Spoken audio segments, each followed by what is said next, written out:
A lot of the RSA structure is volunteer based, which is amazing that we have people willing to give up their time, but it also brings with it a number of infrastructure things that need to be monitored and in some cases improved.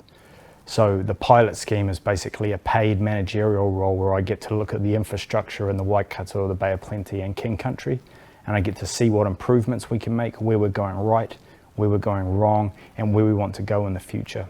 So through the opportunity that the TST have provided us, we've been able to employ Dave as the District Support Manager for Waikato.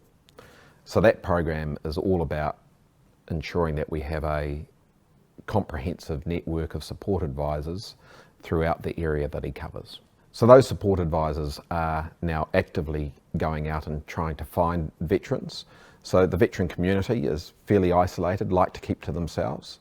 So they're now actively going out, finding veterans that aren't generally connected with an RSA and giving them the advice and providing them the support that they need and their families. Once the pilot scheme is finished, hopefully we'll have the data to roll this out, mirror image this all across New Zealand. There has been a lot of veterans created in the last 20 to 30 years. So the majority of veterans are now not what you would think. You would think of the sort of noble elderly gentleman with the rack of medals on Anzac Day that most of New Zealand is familiar with.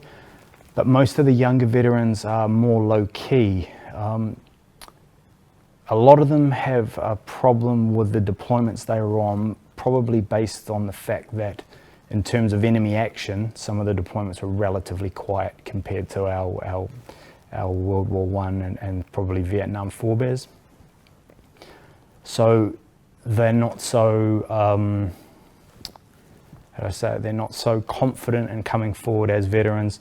Our research shows that there's 3 transition points in a veteran's life. The point where they transition from the military, where they transition from working life into retirement, and when they transition into old age. Traditionally, our support has always focused on when they enter old age. Our support that we're looking at providing under this project is bringing that forward, so we're there to support them as they transition when they leave the military. So the partnership has really evolved around very quickly TST providing us support, particularly in the digitisation area.